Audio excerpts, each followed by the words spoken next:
시편 104편 1절로 5절 우리 한 목소리로 하나님 말씀 받겠습니다. 시작. 내 영혼아 여호와를 송축하라. 여호와 나의 하나님이여, 주는 심히 위대하시며 존귀와 권위로 옷 입으셨나이다. 주께서 옷을 입은 같이 빛을 입으시며 하늘을 휘장같이 치시며 물에 자기 누각의 들보를 얹으시며 구름으로 자기 수레를 삼으시고 바람 날개로 다니시며 바람을 자기 사신으로 삼으시고 불꽃으로 자기 사역자를 삼으시며 땅에 기초를 놓으사 영원히 흔들리지 아니하게 하셨나이다. 아멘. 여러분, 지금 우리는 참된 예배에 대해서 살펴보고 있습니다. 그리고 오늘은 지난 시간에 이어서 찬양과 경배에 대해서 좀 더 살펴보려고 합니다. 찬양과 경배는 간단하게 이렇게 정의할 수 있습니다. 하나님께서 행하신 놀라운 일들을 인하여 하나님께 찬사를 드리고 하나님 그분 자신을 인하여 기뻐하는 것이다. 여러분, 이게 찬양과 경배의 정의입니다. 한 번 더 우리 함께 읽어볼까요? 앞에 스크린에 나와 있는데 시작. 하나님께서 행하신 놀라운 일들을 인하여 하나님께 찬사를 드리고 하나님 그분 자신을 인하여 기뻐하는 것입니다. 여러분, 찬양과 경배의 한 요소는 찬사이고요. 또 찬양과 경배의 한 요소는 하나님 그분을 기뻐하는 겁니다. 기뻐하는 것. 먼저 이 찬사에 대해서 살펴보기로 하는데, 여러분, 우리 예배의 대상은 당연히 하나님이시죠. 그러니까 우리 예배의 대상은 하나님이십니다. 그래서 예배 중심에는 누가 있어야 되냐면 하나님이 계셔야 합니다. 그러니까 예배 중심에 내가 있으면 안 됩니다. 그래서 내가 예배 드려 나왔을 때 은혜 받아야지, 이런 자세가 바람직한 자세가 아닙니다. 예배에 있어서 바람직한 자세는 우리의 예배의 대상이신 그 하나님만을 바라보며 그분을 높이는 겁니다. 그분을 그렇게 예배하고 높일 때 그분께서 우리 가운데 임재하실 거 아니에요. 이걸 우리는 은혜라고 말하는 거거든요. 이거를. 그러니까 핵심은 뭐냐면 우리의 예배의 중심에 예배의 대상이신 하나님이 계셔야 된다는 거예요. 아멘. 그래서 찬양과 경배는 우리의 예배의 대상이신 하나님, 우리 예배의 중심이 되신 그 하나님께 나아가서 그분을 인식하며 그분의 영광을 바라보며 하나님께서 행하신 그 놀라운 일들을 인하여 하나님께 찬사를 올려드리는 겁니다. 하나님, 당신께서 행하신 일들이 너무나 놀랍습니다. 당신께서 행하신 그 놀라운 그 행하신 일들이 너무나 아름답습니다. 그래서 내가 당신을 높입니다. 그래서 내가 당신을 찬양합니다. 이게 예배입니다. 이게 찬사예요. 지난주에 찬양과 경배를 나누면서 원어적으로 예배에 대해 살펴봤는데 영상 보여드렸잖아요. 제가 한라를 설명하면서 보여드린 영상이 있는데 축구 경기에서 그 영상이 뭐냐면 월드컵에서요, 세계 1위 독일을 우리가 이겼어요. 독일을. 세계 1등을. 그러니까 나라가 난리가 났어요. 그때 골을 넣자 사람들이 뭐합니까? 환호하죠. 골을 넣은 선수에게 환호합니다. 그게 찬사입니다.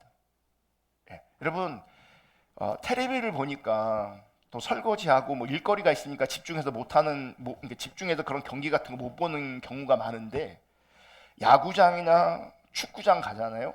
그러면 정말 중요한 게임이라면요, 그 게임에 다 몰두합니다. 몰두합니다. 그리고 우리가 원하는 일들이 일어났을 때, 뭐 골이 들어갔든지 홈런이 나오든지 그러면요, 그 운동장에 있는 그 수만 명의 사람들이 동시에 큰 함성과 함께 환호합니다.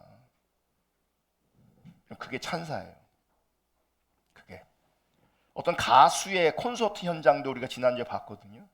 그 가수를 향해서 수만 명의 사람들이 환호합니다. 그게 찬사입니다. 그게 여러분, 우리가 하나님께 합당한 찬사를 하나님께 드려야 될 이유 세 가지가 있어요. 적어도 세 가지가 있어요. 첫째는 하나님의 창조고요. 두 번째는 하나님의 구원이고요. 세 번째는 날마다 함께 하신 하나님의 은혜입니다. 이것을 하나님 앞에 우리가 뭐 하는 거예요? 대단하십니다. 놀랍습니다. 당신께서 행하신 그 아름다운 일들을 내가 찬양합니다. 이렇게 찬사를 올려드리는 거예요. 하나하나 살펴볼 건데, 시편 104편 1절부터 5절 우리가 본문을 읽었습니다. 1절을 다시 한번 볼게요. 내 영혼아 여호와를 송축하라. 여호와 나의 하나님이여, 주는 심히 위대하시며 존귀와 권위로 옷 입으셨나이다. 이 1절을 보면 시편 기자는 이렇게 고백해요. 자기 자신에게 하나님을 찬양할 것을, 하나님을 송축할 것을 촉구하고 있어요. 그러니까 다른 사람에게 촉구하는 게 아니라 자기 자신에게 하나님을 찬양할 것을, 하나님을 송축할 것을 촉구하고 있어요. 여러분, 자기 자신에게 하나님을 송축할 것을 촉구하는 것을 보면서 우리가 발견해야 될 하나님의 기준이 있어요. 뭐냐면 우리가 드리는 하나님의 찬사는 적극적인 의지의 표현이어야 된다는 겁니다. 적극적인 의지의 표현이어야 됩니다. 그래서 내 영혼아 여호와를 송축하라 라고 하면서 적극적으로 예배할 것을, 적극적으로 찬양할 것을 뭐 하는 거예요? 선택하는 겁니다. 적극적으로 의지를 들여서. 여러분, 우리가 대부분의 많은 사람들이 본능대로 살아갑니다. 그 본능대로 살아가는 것을 성경은 육신을 따라 산다라고 말합니다. 육체를 따라 산다고 말합니다. 이걸 좀 더 풀어 설명하면 자기 중립적인 삶을 사는 겁니다. 그래서 성경은 자기 중립적인 삶을 사는 것을, 육신대로 혹은 육체로 사는 것을, 본능으로 사는 것을 뭐라 정의하냐면 죄라고 정의합니다. 그게 죄입니다. 자기 중심적인 삶을 사는 것, 육신대로 사는 것, 그게 죄입니다. 죄예요. 근데 보세요, 이런 죄된 존재가 선하신 하나님을 따라간다는 것이 쉬울까요? 어려울까요? 어려워요. 사실 주님을 찬양해야 된다, 주님을 예배해야 된다, 이거 너무나 당연한 것 같은데요, 너무나 당연한 것이 우리 가운데 잘 안 됩니다. 영적인 것만 아니라요, 이 세상 살아가면서 정말 우리 가운데 꼭 필요한 것들, 선한 것들은요 저절로 되는 게 거의 없습니다. 분별해서 그게 옳은 것이니까, 그게 분별되어서 그게 진리니까 자기를 조종하는 겁니다. 자기를 부인하는 겁니다. 그래서 의지를 들여 그 선한 것을, 그 아름다운 것을 내가 선택하는 겁니다. 여러분, 자기 중립적인 것은요, 육신대로 사는 것은요, 본능으로 사는 것은요, 의지를 안 들여도 돼요. 저절로 됩니다. 여러분, 죄 짓는 것 저절로 됩니다. 자기 중립적인 삶을 사는 것, 육신대로 사는 것, 세상을 추구하는 것, 그거 저절로 됩니다. 하기 싫어도 됩니다. 중독까지 돼버려요. 중독까지. 근데 그럼 공부하는 것도 의지를 들여야 되잖아요. 운동하는 것도 의지를 들여야 되거든요. 그게 그냥 되는 게 아니에요. 그러면 영적인 것은요, 의지를 들이셔야 돼요. 그래서 시편 기자는 내 영혼에게 얘기하는 거예요. 촉구하고 명령하는 거예요. 내 영혼아 여호와를 송축하라. 내 영혼아 여호와를 송축하라. 명령하고 촉구하는 거예요. 예배는요, 이렇게 적극적인 의지를 들이면서 예배하기로 내가 결정하고 예배하기로 선택해야 되는 거예요. 그럼 예배는요 절대로 저절로 되지 않습니다. 그냥 되지 않습니다. 적극적인 우리의 의지가 필요합니다. 아멘. 우리 하나님은 우리의 예배 받으시기에 홀로 합당한 분이기 때문에 우리는 우리의 처지나 형편이나 감정적인 상태와 상관없이 우리는 그분을 예배하기로 결정해야 합니다. 그분을 경배하기로 적극적으로 선택해야 합니다. 아멘. 그렇게 예배하는 자리로 나아갈 수 있게 축복합니다. 저는 그래서 여러분들이 오늘 이 시간, 하나님 예배하러 나오는 이 시간을요, 마음에 품고 집에서 나오는 순간부터 내 영혼아 여호와를 송축하라, 내 영혼아 여호와를 송축하라, 내 영혼아 여호와를 송축하라 촉구하면서 발걸음을 예배당으로 올 수 있기를 주님의 이름으로 축복합니다. 여러분, 예배를 가볍게 여기면 안 돼요. 예배 절대 가벼운 게 아닙니다. 내가 예배를 가볍게 여기면요, 하나님 그분을 가볍게 여기는 겁니다. 우리가 하나님을 경외한다면 예배는 너무나 무거운 것이고요, 예배는 너무나 중요한 것이고요, 예배는 너무나 가치 있는 것이요. 적극적으로 예배할 수 있기를 주님의 이름으로 축복합니다. 오늘날 많은 교회에서 예배를 드리는데요, 많은 교회 예배들이요 수동적입니다. 적극적이지 않습니다. 예배가 뭔지를 몰라서 그래요. 그러니까 그분들은요, 의지를 들여 예배하려고 하는 것이 아니라 그냥 하던 대로 하고요, 또 하나는 좀 나를, 내 마음을 열 수 있도록 분위기 좀 바꿔줘봐, 좋은 연주를 좀 해봐, 앞에서 좀 잘 이끌어줘봐. 그래서 뭔가 변화를 주고 뭔가 나를 만져주면 그때서 비로소 마음을 조금 열면서 오늘 예배 좋았네, 오늘 은혜가 됐네, 이러쿵저러쿵 얘기합니다. 예배는 그렇게 드리는 게 아니에요. 예배는 적극적으로 예배하기를 결단하는 겁니다. 나의 의지를 드리는 겁니다. 그렇게 예배할 수 있기를 주님의 이름으로 축복합니다. 그래서 어떤 상황 속에서도 어떤 문제와 처지와 상관없이 주님 예배할 수 있기를 축복합니다. 우리가 왜 적극적으로 의지를 들여 주님께 예배하지 못하는지 아십니까? 환경 때문에 그래요. 올바른 예배를 드리지 못하는 이유 중에 하나가 환경이에요. 그러니까 내 환경과 내 문제와 내 처지를 예배랑 연결시키는 거예요. 여러분, 예배는요, 내 문제와 상관없는 영역이에요. 내 처지와 상관없는 영역이에요. 내 상황과 상관없는 영역이에요. 근데 우리는 이걸 엮어버리니까 환경이 좋을 때는 감사 좀 하는 것 같은데, 환경이 좋으면, 또 일이 잘 되면, 내가 원하는 일들이 되면 그땐 감사하고 찬사하는 것 같은데, 내가 원하는 인생이 안 풀려지면, 내 뜻대로 내 인생이 안 사라지면 힘들다, 어렵다, 피곤하다, 슬프다 하는 이유를 가지고 그런 이유를 대면서 예배하는 걸 선택하지 않습니다. 예배를 선택하지 않아요. 여러분, 진짜 예배는요, 슬픔 속에서도 예배하는 거예요. 어려움 속에서도 예배하는 거예요. 풀리지 않은 인생 속에서도, 광야 속에서도 주님을 예배하는 거예요. 여러분의 상태와 여러분의 환경과 문제와 상황을 예배랑 엮지 마시기를 주님으로 축복합니다. 분리시켜야 돼요. 그러니까 그럼에도 불구하고 내가 예배하기로 결정해야 돼요. 왜냐하면 하나님은 예배받기에 합당하신 분이에요. 어떤 상황과 처지 속에서도 하나님 그분은 우리의 예배받기에 합당하신 분이에요. 아멘. 그렇게 예배할 수 있기를 주님으로 축복합니다. 자, 시편 42편 11절 1절부터 11절 보면 이렇게 말하고 있어요. 하나님이여, 사슴이 시냇물을 찾기에 갈급함같이 내 영혼이 주를 찾기에 갈급하나이다.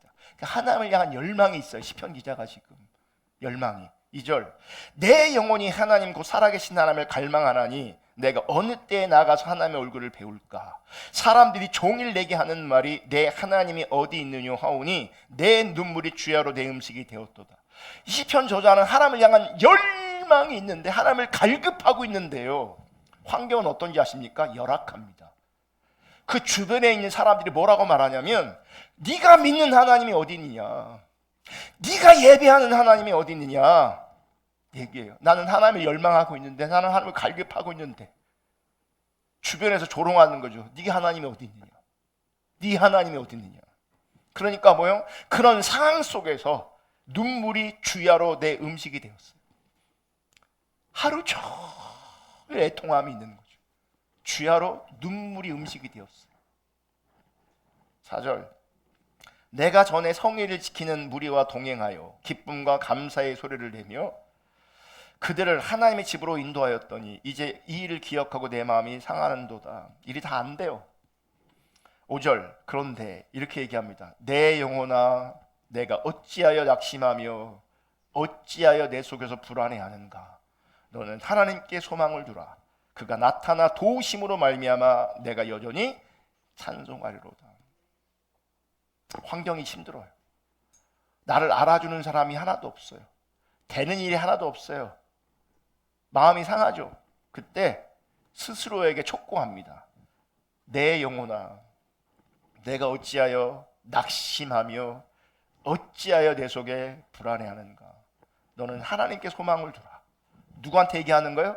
자기한테 얘기하는 거예요. 나한테. 너는 하나님께 소망을 두라. 그가 나타나 도우심으로 말미암아 내가 여전히. 그럼에도 불구하고요, 시편 기자는 찬송하기로 결단해요. 6절 내 하나님이여 내 영혼이 내 속에서 낙심이 되므로 내가 요단 땅과 헤르몬과 미살산에서 주를 기억하나이다. 주의 폭포 소리에 깊은 바다가 서로 부르며 주의 모든 파도와 물결이 나를 휩쓸었나이다. 낮에는 여호와께서 그의 인자하심을 베푸시고 밤에는 그의 찬송이 내게 있어 생명의 하나님께 기도하리로다. 내 반석이신 하나님께 말하기를 어찌하여 나를 잊으셨나이까. 내가 어찌하여 원수의 압제로 말미암아 슬프게 다니나이까. 뭐요, 지금 하나님 나를 잊으신 것 같은, 하나님 나를 모르신 것 같아. 원수의 압제가 있어. 그러면서 10절 내 뼈를 찌르는 칼같이 내 대적이 나를 비방하여. 칼로 나를 찌르는 것처럼 너무 아픈 거죠. 너무 아픈 거죠. 늘 내게 말하기를, 그들이 말합니다. 칼로 나를 찌르듯 하면서 비방하면서 네 하나님이 어디 있냐? 네가 믿는 하나님은 어디 있는 거냐? 그렇게 얘기해요. 얼마나 아프겠어요. 얼마나 고통스럽겠어요. 그때 11절 내 영혼아, 나한테 얘기하는 거예요. 내 영혼아 내가 어찌하여 낙심하며 어찌하여 내 속에서 불안해하는가. 너는 하나님께 소망을 두라. 나는 그가 나타나 도우심으로 말미암아 내 하나님을 여전히 찬송하리로다. 이렇게 어렵고 고통스럽고 힘든 상황 속에서 내 영혼아 어찌하여 낭망하며 어찌하여 내 속에서 불안해하는가. 너는 하나님을 바라라. 너는 내 하나님께 소망을 두라. 그러면서 여전히 예배하기로 결정하는 겁니다. 예배하기로. 제가 지난 날을 돌아보면 순간마다 어떻게 버텼는지 아십니까? 어려울 때, 힘들 때, 내일이 안 보일 때 예배하며 버텼습니다. 완전하신 주님을 찬양하면서 예배하면서 버텼습니다. 예배하면서. 여러분, 아무리 힘들어도요 예배를 포기하면 안 됩니다. 아무리 고통스러워도요 예배를 포기하면 안 됩니다. 힘들어도 어려워도 스스로에게 명령하면서 내 영혼아 주를 바라보라. 내 영혼아 여호와를 송축하고 찬양하라 라고 하면서 예배하는 자리로 나아가야 합니다. 여러분, 예배가 있는데 그 어떤 이유로 이 예배를 포기하면 안 됩니다. 그 어떤 것보다도 예배는 우리 삶과 우리 인생 가운데, 우리 신앙 가운데 절대적으로 가치 있는 겁니다. 예배할 수 있기를, 적극적으로 예배할 수 있기를 주님의 이름으로 축복합니다. 다시 시편 104편을 읽을 건데 1절부터 다시 볼게요. 내 영혼아 여호와를 송축하라. 여호와 나의 하나님이여 주는 심히 위대하시며 존귀와 권위로 옷 입으셨나이다. 2절 주께서 옷을 입은 같이 빚을 입으시며 하늘을 휘장같이 치시며 물에 자기 누각에 들보를 얹으시며 구름으로 자기 수레를 삼으시고 바람 날개로 다니시며 바람을 자기 사신으로 삼으시고 불꽃으로 자기 사역자를 삼으시며 땅에 기초를 놓으사 영원히 흔들리지 아니하게 하셨나이다. 여러분, 지금 시편 기자는 무엇을 통해서, 무엇으로 인하여서 하나님께 찬사를 올리는지 아십니까? 창조의 하나님을 지금 찬양하고 있는 거예요. 창조하신 하나님을. 아멘. 우리 예배 모델이 천상의 예배라 그랬잖아요. 그러면 천상의 예배에 그 하나님을 찬사하는 예배하는 내용이 두 가지가 있어요. 볼게요. 요한계시록 4장 9절 11절. 그 중에 첫 번째입니다. 9절. 그 생물들이 보좌에 앉으사 세세토록 살아계시는 이에게 영광과 존귀와 감사를 돌릴 때에 24 장로들이 보좌에 앉으신 이 앞에 엎드려 세세토록 살아계신 이에게 경배하고 자기의 관을 보좌 앞에 드리며 이르되 우리 주 하나님이여. 여기서 이제 찬양과 경배 핵심 요소 중에 하나가 직접 화법이라 그랬잖아요. 직접. 그럼 천상에서 어떻게 예배하는지 아세요? 우리 주 하나님이여 라고 하면서 하나님께 직접 고백하는 거예요. 직접.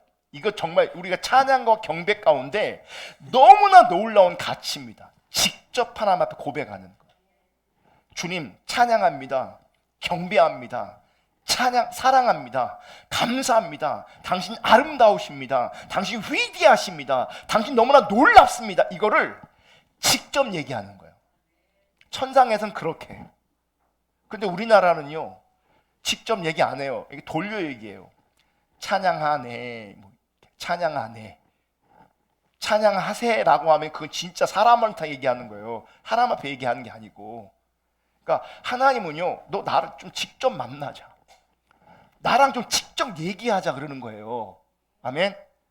지금 우리 주 하나님이요 직접 얘기하는 거예요. 그러면서 영광과 존귀와 권능을 받으시는 것이 합당하오니 당신은 찬양받게 합당하신 분입니다라고 고백하고 있어요. 그러면서 주께서 만물을 지으신지라 만물이 지 뜻대로 있었고 또 지으심을 받았나이다. 지금 읽은 말씀을 보면 여러분 하나님을 찬양하되 어떤 하나님을 찬양하고 있냐면 만물을 지으신 하나님을 찬양하고 있어요. 창조주이신 하나님을 찬양하고 있어요. 아멘. 그러니까 하나님의 창조로 말미암아 하나님께 찬사를 드리고 있는 거예요. 그분의 얼굴을 바라보면서 하나님, 당신의 창조가 너무나 아름답습니다. 당신의 창조가 너무 위대합니다. 너무나 놀랍습니다. 그 은혜로 말미암아 내가 당신을 찬양합니다. 주님 감사합니다. 주님께 찬사를 올려드립니다. 이게 예배예요. 이게 예배라고요.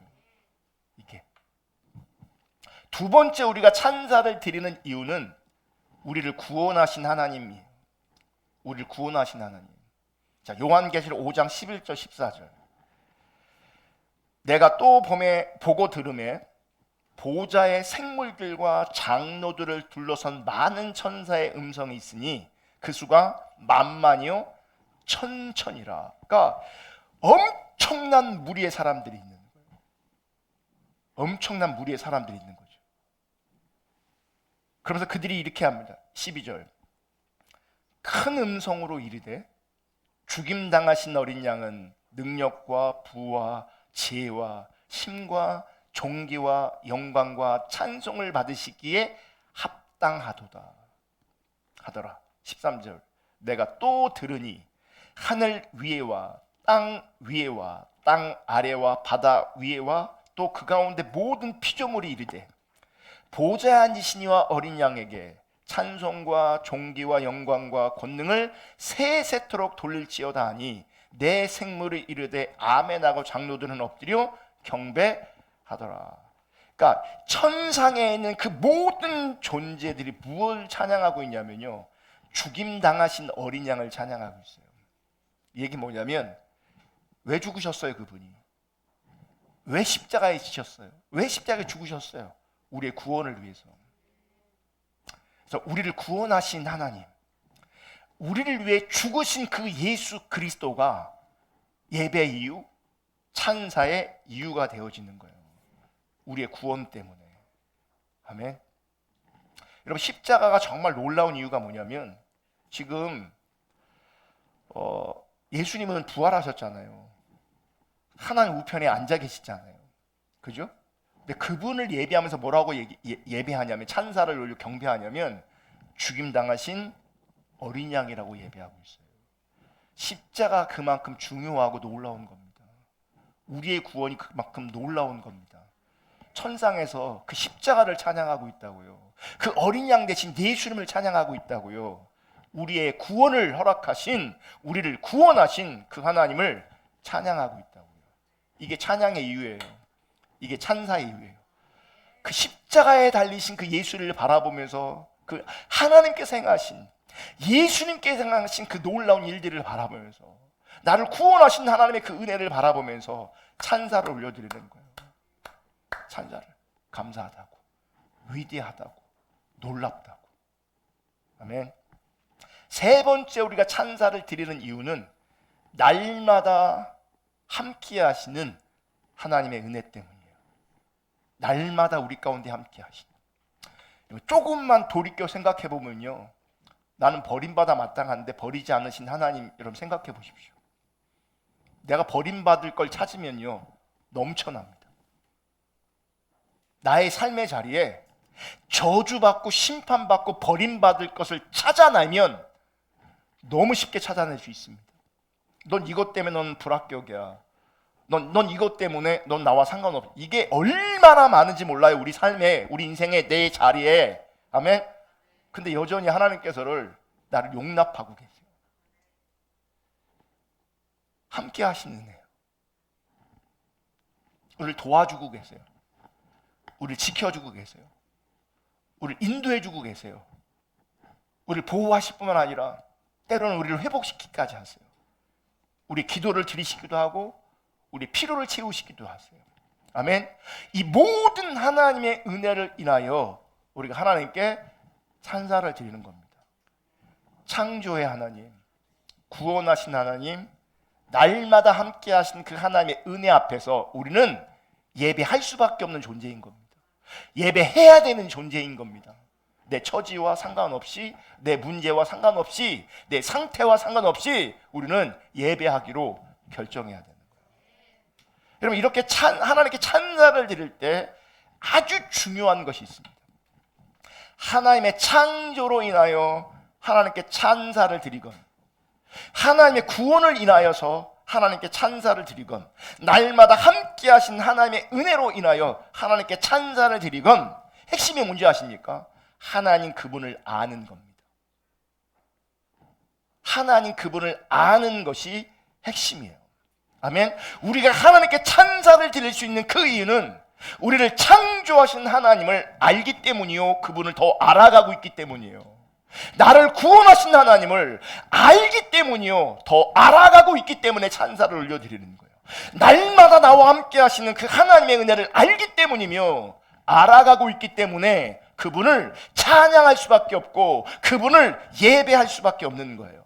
그래서 여러분, 중요한 게 뭔지 아십니까? 내가 하나님 모르면요, 예배는 불가능합니다. 나는 예배를 잘 모르겠어요, 예배가 힘들어요 하는 분들이 이유가 있어요. 본질적인 이유가 있어요. 주님 몰라서 그래요. 그럼 주님을 알면요, 찬양하게 돼 있어요. 주님을 알면 찬양하게 돼 있어요. 여러분, 주님을 알면 알수록 우리 가운데 가장 중요하게 다가오는 것이 뭔지 아십니까? 가장 가치 있게 다가오는 게 뭔지 아십니까? 그분을 예배하는 거예요. 여러분, 어떻게 오셨습니까? 오늘 기대하는 마음으로 오셨나요? 갈망하고 사모하는 마음으로 오셨나요? 그 갈망하는 마음과 사모하는 마음이 왜 있을까요? 주님 알기 때문에 그래요. 주님 알기 때문에 그 예배가 소중하니까 그 예배에 대한 갈급함이, 갈망함이 생기는 겁니다. 또 주일이야. 일주일 정말 빨라. 되게 빨라. 주일날 놈들은 잠도 오래 자고 좀 쉬는데 난 내 인생 뭐 꼬여갖고 주일날도 일찍 일어나야 되고, 부모 잘못 만나갖고 주일날도 끌려와야 되고, 좀 쉬는 날이 없다고 막 나는 개인적으로 그런 불평을 하든지요, 애들도 막 그럴 거, 나는 쉬는 날이 없다고. 진짜 부모 잘못 만나갖고. 진짜 왜 그러겠어요? 주님 몰라서 그래요. 주님 몰라서 그래요. 주님 알면요, 그렇게 안 해요. 그렇게 안 해요. 주님 사모하면요, 여러분, 새벽부터 눈이 떠질 겁니다. 새벽부터. 이런 방학 때 우리 아이들 잠 일찍 안 일어나잖아요. 못 일어나요. 아예 자기로 막 결단한 것 같아. 그런 결단은 너무너무 잘 돼. 그거 너무 잘 돼. 막 의지를 안 들여도 너무너무 잘 돼. 막. 근데 보세요. 자기가 원하는 일 아니면 애인을 만나는 일이라면요. 어떻게 하는 줄 아십니까? 벌떡벌떡 일어납니다. 벌떡벌떡 일어납니다.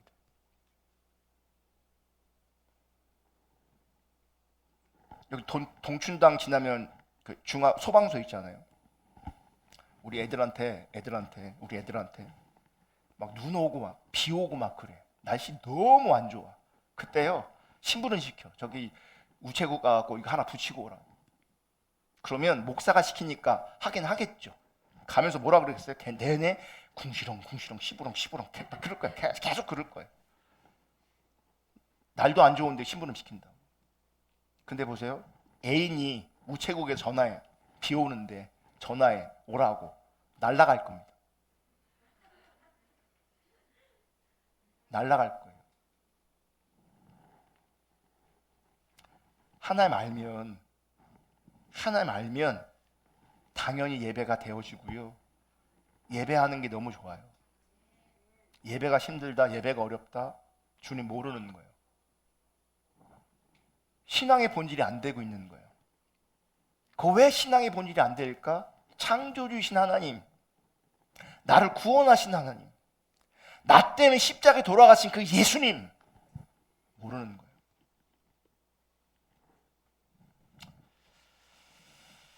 하나님 알므로 말미암아 우리를 창조하신 하나님께 찬사를 올려드리길 축복하고요. 나를 구원하신 하나님께 찬사를 올려드리기를 축복하고요. 날마다 나와 함께 하신 그분의 은혜 앞에서 예배자로 설 수 있기를 주님의 이름으로 축복합니다. 찬양과 경배의 또 다른 요소는 뭐냐면 하나님 자신을 기뻐하는 겁니다. 제가 찬양과 경배를 정의했잖아요. 하나님께서 행하신 그 놀라운 일들 인하여 하나님께 찬사를 드리는 것이고, 더 나아가 하나님 그분 자신을 인하여 기뻐하는 것. 하나님 자신을 기뻐하는 것. 그게 찬양과 경배의 한 요소예요. 그러니까 찬사와 하나님 자신을 기뻐함. 우리 성결교회에 신학적 기초를 놓은 조지 왓슨 박사라는 분이 계신데, 이분이 이런 말을 했어요. 하나님을 예배하는 데에는 감사와 탁월함의 두 가지 레벨이 있다. 감사와 탁월함. 그러니까 감사가 있다면 이 감사보다 더 집중하고 더 깊게 예배하는 것이 뭐냐면 탁월함이에요. 탁월함. 그러니까 이분이 또 뭐라고 말하냐면 대부분의 사람들은 감사의 수준을 넘어가지 못하고 있다고 지적하고 있어요. 그러니까 들어서 문화 속에서는 감사가 돼. 그러니까 여러분 기도시키면 시작이 다 어떻게 시작하는 줄 아십니까? 다 대부분의 많은 사람들이 하나님 감사합니다. 이건 막 자동으로 다 들어가 있어요. 예, 자동으로. 그런데 그 어떤 이 감사의 수준에 그냥 머물러 있는 거예요. 그 감사의 수준에 뛰어넘어가면 그 너머에 뭐가 있냐면 탁월함의 영역이 있는 거예요. 뭐냐면 그 하나님의 탁월하심, 그러니까 하나님의 그 모든 하나님 되심, 그 하나님의 초월적이고 내지하시는 그 하나님의 영광 앞에 서는 것이요. 그래서 그 하나님을 예배하는 자리에 나아가는 겁니다. 이게 탁월함인 거예요. 이게. 근데 그런 사람이 많이 없다는 거예요. 이해가 잘 안 되실 건데, 자, 그 이해를 돕기 위해서 제가 다윗을 설명할 겁니다. 사무엘하 6장 14절 16절 또 20절 22절을 보면 이렇게 말씀하세요. 사무엘하 6장 14절 다윗이 여호와 앞에서 힘을 다하여 춤을 추는데 그때 다윗이 배 에봇을 입었더라. 어떻게 지금 예배하고 있냐면 힘을 다하여 춤을 추고 있어요. 힘을 다하여 춤을 추고 있어요. 옷이 벗겨질 정도로. 그리고 지금 다윗은 배 에봇을 입었다 그랬잖아요. 이거는 왕의 옷이 아니에요. 예배자의 옷이에요. 지금 예배를 수종드는 사람들의 옷이에요. 그러니까 지금 다윗은 왕으로 서 있는 게 아니라 예배자로 서 있는 거예요. 예배자로 힘을 다하여 춤을 추면서 예배하고 있는데, 왜 힘을 다하여 춤을 추게 되었는가? 그 하나님의 탁월하심을 보고 있는 거예요. 탁월함. 15절 다윗과 온 이스라엘 족속이 즐거이 환호하며 나팔을 불고 여호와의 궤를 메어 오니라. 여호와의 궤가 다윗성으로 들어올 때에 사울의 딸 미갈이 창으로 내다보다가 다윗 왕이 여호와 앞에서 뛰놀며 춤추는 것을 보고 심중에 그를 업신여기니라. 자, 사무엘하 6장 20절 다윗이 자기의 가족에게 축복하러 돌아오매 사울의 딸 미갈이 나와서 다윗을 맞으며 이르되 이스라엘 왕이 오늘 어떻게 영화로우신지 방탕한 자가 염치 없이 자기의 몸을 드러내는 것처럼 오늘 그의 신복의 계집종의 눈앞에서 몸을 드러내셨도다 하니 다윗이 미갈에게 이르되 이는 여호와 앞에서 한 것이라. 하나님 앞에서 그가 내 아버지와 그의 온 집을 버리시고 나를 택하사 나를 여호와의 백성 이스라엘의 주권자로 삼으셨으니 내가 여호와 앞에 뛰놀리라. 내가 이보다 더 낮아져서 스스로 천하게 보일지라도 내가 말한 바 계집종에게는 내가 높임을 받으리라 한지라. 지금 어떤 상황 가운데 이런 말씀이 전개되고 있냐면 언약궤를 예루살렘으로 가지고 오는 겁니다. 그러니까 언약궤가 들어올 때 지금 다윗은 예배하고 있는 거예요. 예배하고 있는 거예요. 어떻게 예배하고 있냐면 여호와 앞에서 힘을 다하여 춤추면서 기뻐하고 있는 거예요. 지금 하나님을 기뻐하고 있는 거예요. 아멘. 그런데 이렇게 하나님을 기뻐하며 찬양하는 그 다윗의 모습을 미갈이 봤을 때 미갈에게는 그게 어떻게 보였냐면 비천하게 보였어요. 비천하게. 그러니까 이게 그러니까 망가진 거죠. 이제 채통도 뭐 염치도 뭐 이런 거 없는 거예요. 다른 사람 눈도 없는 거예요. 그냥 뭐 하는 거예요? 그 언약궤가 들어오는 것으로 말미암아 춤추면서 힘을 다할 때에 옷도 벗겨질 정도로 망가지면서 뭐 하는 거예요? 예배하는 거예요. 왜 그랬는가? 하나님 때문이요. 왜 하나님 때문이야? 여러분 언약궤가 들어올 때 언약궤는요 하나님의 임재를 상징하고 있거든요. 그러니까 누구예요? 지금 다윗은 하나님 그분을 기뻐하는 거예요. 하나님이 너무 기뻐서 하나님 그분이 너무 기뻐서 힘을 다하여 춤추며 예배하고 있는 거예요. 아멘. 여러분 잘 들으세요. 다윗은 언약궤에 붙어있는 금덩어리 때문에 기뻐하는 게 아니에요. 다윗은 창고에 금이 넘쳐나요. 그의 성공 때문에 혹은 그가 바라던 일 때문에 지금 기뻐하는 게 아니에요. 하나님 그분을 기뻐하는 거예요. 하나님 그분을 기뻐하는 거예요. 아멘. 하나님이 예루살렘에 오시는 것을, 하나님이 자기 나라에 오신 것을, 하나님이 우리 가정에 임하신 것을, 하나님이 나에게 오신 것을 그렇게 기뻐했던 거예요. 하나님 자신을 기뻐했던 거예요. 아멘. 풀빛 주석이라는 게 있거든요. 주석에 보면 이 부분을 이렇게 설명했어요. 다윗의 종교적 열정과 가슴 밑바닥에서부터 차고 넘치는 감격적인 기쁨을 잘 드러내주는 행동이다. 즉 그는 이제야 비로소 하나님의 임재의 표상인 언약궤를 수도 예루살렘에 모시게 된 데 대하여 감격하며 온 몸과 마음으로 이를 기뻐한 것이다. 하나님을 기뻐하신 거예요. 하나님 그분을 기뻐하는 거예요. 아멘. 우리가 부르는 경배와 찬양 중에 66장에 주 찬양합니다라는 찬양이 있어요. 가사가 이래요. 주 찬양합니다. 내 마음을 다해 주가 하신 놀라운 일들을 세상에 모두 말하리다. 주 찬양합니다. 내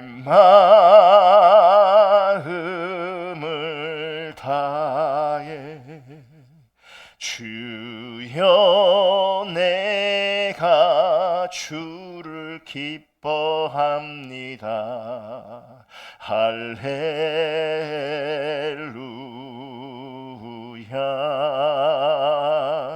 주여 내가 주를 기뻐합니다.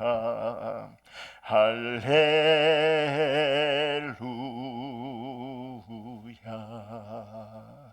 내가 주를 바라보면서 내 모든 것을 다해 내가 주님을 기뻐합니다. 이게 예배예요. 이게 예배. 주님을 기뻐하는 거. 근데 여러분, 이렇게 하나님을 기뻐하려면 전제가 있어요.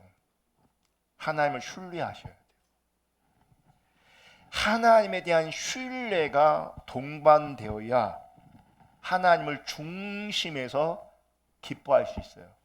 처지와 문제와 상관없이. 여러분, 바울이 아시아로 가서 복음을 전하기를 원했습니다. 그런데 성령께서 그것을 반복적으로 막으셨어요. 그리고 성숙한 사람은요, 분별하는 사람이라 그랬잖아요. 하나님께서 일하시는 것, 내가 원해도 하나님께서 막으시면요, 어떻게 해야 돼요? 돌이켜야 되거든요. 이게 성숙한 사람이에요. 근데 성숙하지 않은 사람은 이게 하나님의 뜻입니다 라고 가르쳐줘도 그 길을 못 갑니다. 그 길을 안 갑니다. 그러니까 지 편한 세상을 계속 사는 겁니다. 이 편한 세상이 아니라 지 편한 세상. 그리고 이 편한 세상은 살 수 있기를 축복합니다. 이 편한 세상을 좀 사세요. 근데 지 편한 세상을 살면 안 되거든요. 근데 바울은 보세요. 이것도 아시아로 가서 복음을 전하려고 하는 이 마음도요, 귀한 마음이요. 복음을 전하려고 하는 거잖아요. 복음을 듣지 못한 영혼들을 바라보면서, 복음이 들어가지 않은 지역들을 바라보면서 저곳을 향해서 마음을 품는 거예요. 내가 저곳에 가서 복음을 전하리라. 근데 하나님께서 돌이켰어요. 막으셨어요. 어느 날 환상 중에 마게도니아 사람이 손짓하면서 와서 도와달라고 요청해요. 그래서 바울은 기도하면서 그것이 하나님의 뜻인 것을 분별해서 마게도니아 지역으로 방향을 틀고요. 처음 간 동네가 이제 빌립보 지역이었어요. 빌립보. 근데 여러분, 봐요. 나는 아시아로 가려고 했는데 굳이 하나님께서 막으신 거잖아요. 그리고 돌이키게 하신 거잖아요. 그러면 우린 이런 경우요, 기대가 있어요. 아, 하나님께서 빌립보에서 특별한 일을 혹은 엄청난 일을 하시겠구나. 그래서 이렇게 하나님 갑자기 돌이키게 하셨겠구나. 이런 기대가 있어요. 당연히 그런 기대를 하겠죠. 근데 여러분, 빌립보에 가서요, 열매가 있어요, 없어요? 없어요.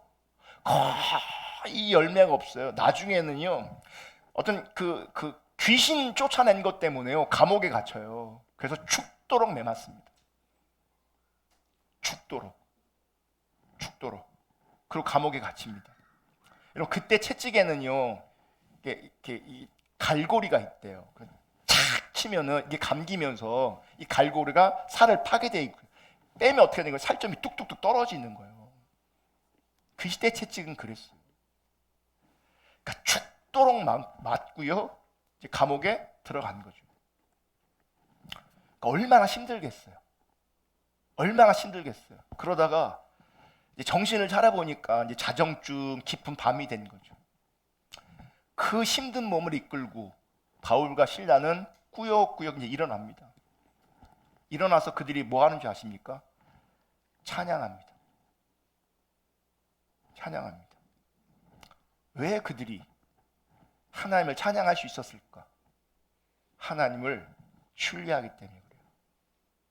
지금 눈에 보이는 상황은 우리 뜻대로 안 되는 것 같고 열매도 없는 것 같고, 도리어 지금 나는 죽도록 맞고 감옥 속에 있지만 여전히 하나님을 신뢰하고 있어요. 여전히 하나님의 능력을 신뢰하고 있어요. 여전히 하나님이 하실 일들을 기대하고 있어요. 그래서 그들은 그 감옥 속에서 하나님 바라보면서 찬송하고 있는 거예요. 하박국 3장 17절 19절 읽겠습니다. 비록 무화과 나무가 무성하지 못하며 포도나무에 열매가 없으며 감람나무에 소출이 없으며 밭에 먹을 것이 없으며 우리의 양이 없으며 외양간에 소가 없을지라도, 이 얘기는 한마디로 말하면요, 쫄딱 망한 거예요. 쫄딱 망한 거예요. 정말 아무것도 없는 거예요. 18절, 이런 상황 속에서 나는 여호와로 말미암아 즐거워하며 나의 구원의 하나님으로 말미암아 기뻐하리로다. 하나님을 기뻐한대요. 19절, 주 여호와는 나의 힘이시라 나의 발을 사슴과 같게 하사 나를 나의 높은 곳으로 다니게 하시리로다. 이 노래는 주의하는 사람을 위하여 내 수금에 맞춘 것이니라. 아무것도 없는 쫄딱 망한 그 상황 속에서 하박국은 뭐라고 고백하냐면 나는 여호와로 말미암아 즐거워하며 나의 구원의 하나님으로 말미암아 기뻐할 것이라고 말하고 있어요. 여러분, 하나님을 기뻐하는 것, 어떤 상황을 떠나서 그분을 기뻐하는 것, 그게 예배예요. 그럼 왜 이 하박국은 이런 상황 속에서도 예배할 수 있다, 여호와를 기뻐한다라고 말할까? 19절에 주 여호와는 나의 힘이시라. 그분이 힘이시니까 그래요. 그분을 여전히 신뢰하고 있기 때문에 그래요. 아멘. 그럴 때 우리 가운데 예배할 수 있어요. 그분이 나의 힘일 때, 그분을 여전히 신뢰할 때 뭐 할 수 있어요? 그분을 기뻐할 수 있고 그분을 예배할 수 있어요. 예배할 수 있어요. 또 우리가 하나님을 기뻐하는 것이요, 여러분, 우리 가운데 힘이 됩니다. 하나님을 기뻐하는 것 자체가 우리 가운데 힘이 됩니다. 느헤미야 8장 10절 읽어볼게요. 느헤미야가 또 그들에게 이르기를 너희는 가서 살찐 것을 먹고 단 것을 마시되 준비하지 못한 자에게는 나누어 주라. 이날은 우리 주의 성일이니 근심하지 말라. 여호와로 인하여 기뻐하는 것이 너희의 힘이니라. 여러분, 이런 얘기가 왜 나온지 아십니까? 지금 느헤미야를 통해서 지금 예루살렘 성벽을 재건하고 있잖아요. 이런 바벨론 포로로 끌려왔다가 하나님의 은혜로 본토로 돌아오잖아요. 그럼 또 우린 기대해요. 왜냐하면 본토로 돌아가는 것이 우리의 능력으로 된 게 아니거든요. 하나님의 은혜로 된 거거든요. 그러면 우리를 돌아오게 하신 하나님은 또 어떤 일을 행하실까? 또 은혜 주시고 복 주시고 잘 되게 하시고 뭐 이런 거 기대할 거 아니겠어요? 근데요, 느헤미야를 기록할 그 시간은요, 본토로 돌아온 지 100년의 시간이 지났는데도 여전히 이 본토에 있는 사람들은 고생하고 있어요. 그래서 느헤미야는 그런 상황을 이렇게 얘기해요. 그들은 내게 이르되, 이제 본토 얘기를 듣고 페르시아에 관원으로 있으며 듣는 거죠. 그들은 내게 이르되 사로잡힘을 면하고 남아있는 자들이 그 지방 거기에서 큰 환난을 당하고 능욕을 받으며 예루살렘 성은 허물어지고 성문들은 불탔다 하는지라. 뭐 되는 게 하나도 없는 거예요. 어려움만 지속되고 있는 거예요. 그 얘기를 느헤미야가 들으니 마음이 너무 힘들어서 금식하며 하나님께 기도하고 중보합니다. 결국에는 나를 좀 보내달라 해갖고요, 그 왕의 은혜를 입어갖고요, 유대 땅 총독으로 뭐합니까? 느헤미야가 본토로 돌아오는 거잖아요. 그러면 성벽을 재건하잖아요. 그때도요, 그냥 금방 되지 않아요. 엄청난 방해들이 있어요, 주변의 나라들이. 그래서 이들은 어떻게 하는 줄 아십니까? 한쪽 두 팀을 나눠, 한쪽은 밤에 보초 쓰고 낮에는 일하고 해요. 그러니까 서로 그러니까요, 잠잘 시간이 없어요. 얼마나 힘들겠어요. 그렇게 어렵게 농사를 지었음에도 불구하고요, 그해 흉년이 들었어요. 되는 일이 없어요. 되는 일이 없어요. 그 속에서 하나님의 절기에 모여서 느헤미야가 얘기하는 거예요. 이 날은 주의 성인이니 하나님을 기뻐하라. 그리고 하나님을 기뻐하는 것이 우리에게 힘이다라고 말하는 거예요. 여러분, 환경은요, 금방 바뀌지 않아요. 제가 신앙생활 하면서, 제가 목회하면서 뼈저리게 느낀 게 뭐냐면, 우리가 원하는 처지와 상황 금방 만들어지지 않아요. 내 삶의 처지가 금방 바뀌지 않아요. 여러분들이 지금 어려운 자리, 힘든 자리, 그 금방 변하지 않아요. 당분간은 지속될 수 있어요. 어떤 것은 해결되지 않을 수도 있어요. 그럼 어떻게 살 거냐고요. 여호와를 기뻐하는 것이 우리의 힘 되셔야 살 수 있어요. 여호와를 기뻐해야 우리가 살 수 있다고요. 여호와를 기뻐하는 것이 우리의 힘 되어져야 살 수 있다고요. 그거 아니라면 못 살아요. 살 소망이 안 생겨요. 되는 게 없는데. 100년이 지나도 아무것도 된 게 없는데. 여러분, 내 삶이 급격하게 우리가 원하고 바라는 삶으로 바뀌지 않아요. 그렇게 되면 좋겠어요. 여러분들이 그런 삶을 살 수 있으면 좋겠어요. 고생 좀 안 하게, 힘들게 좀 안 살게. 그런데 제가 장담을 못 하겠어요. 도리어 반대 일이 생겨요. 비록 무화과 나무에 열매는 없고 이런 일은 생길 수 있어요.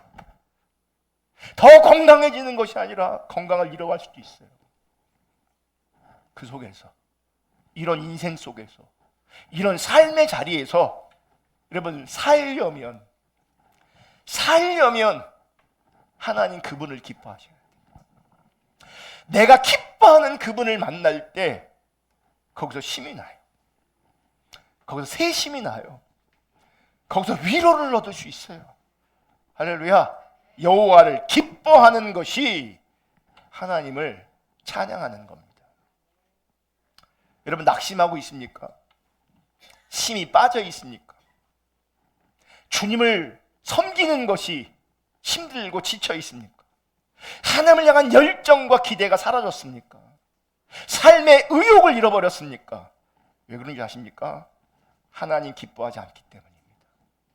환경 때문이 아닙니다. 처지 때문이 아닙니다. 하나님 기뻐하지 않기 때문이에요. 하나님 기뻐하면 위로가 있어요. 하나님 기뻐하면 우리가 그분 앞에 나아가 예배할 때 그분이 힘을 주세요. 살 이유를 보게 하세요. 삶의 목적을 보게 하세요. 그리고 주님을 찬양할 때, 그분을 기뻐할 때 놀라운 임재로, 은혜와 사랑으로 나를 안아주세요. 나를 치료하시고 나를 격려하세요. 그렇게 사는 겁니다. 그래서 여러분, 우리의 예배가 환경에 의존하고 있다면, 우리의 신앙이 우리의 처지에 의존하고 있다면 우리는 절대 진정으로 예배할 수 없을 겁니다. 환경과 처지가 아니라 주님께, 주님을 기뻐하는 것에 있기를 주님으로 축복합니다. 그분께서 그분의 은혜와 사랑을 계시하실 겁니다. 할렐루야. 제가 우리 아내한테 들은 최고의 사랑 고백 중에 최고의 사랑 고백이 뭐냐면, 나는 당신과 결혼한 게 내 인생에 최고 잘한 거야. 내 인생에서 당신과 결혼한 게 최고 잘한, 이게 정말 얼마나 멋진 사랑 고백입니까? 할렐루야. 제가 이 얘기 왜 하냐면, 힘든 많은 시간들이 있었는데, 많은 어려운 시간들이 있었는데, 그런 과정을 겪었는데, 그 과정 속에서 그 어려움이요, 우리 두 사람의 관계를 깨지 못했어요. 그걸 깰 수 없었어요. 환경이 우리 두 사람의 관계를 깰 수 없었다고요. 어떤 문제가 우리 두 사람의 관계를 깰 수 없었다고요. 왜요? 사랑하니까 그래요. 어떤 눈에 보이는 어떤 문제 때문에 두 사람의 관계에 문제가 생긴다면 그건 관계의 문제가 아니고 사랑의 문제가 있는 거예요. 하나님 똑같아요. 여러분, 내 처지 때문에, 내 상황 때문에, 내 문제 때문에, 내 어려움 때문에 그분과의 관계에 문제가 생긴다면 내가 주님 모르는 거예요. 내가 주님 제대로 믿고 있지 않은 거예요. 관계랑 이거랑 별개라고요. 별개예요. 하나님은 더욱더 내가 죄 가운데 무너졌어도 여전히 나를 사랑하고 계세요. 내가 여전히 잘못하고 있음에도 불구하고 나를 눈 빠지게 기다리고 있어요. 여러분, 그 사랑을 외면하지 않기를 축복합니다. 나를 향한 하나님의 그 사랑을 외면하지 않기를 축복합니다. 동일하게 나도 주님 사랑하고 주님 기뻐하는 예배자로 하나님 앞에 설 수 있는 그 은혜가 우리 모두 가운데 있기를 주님의 이름으로 축복합니다. 우리 찬양하고 기도하겠습니다. 아까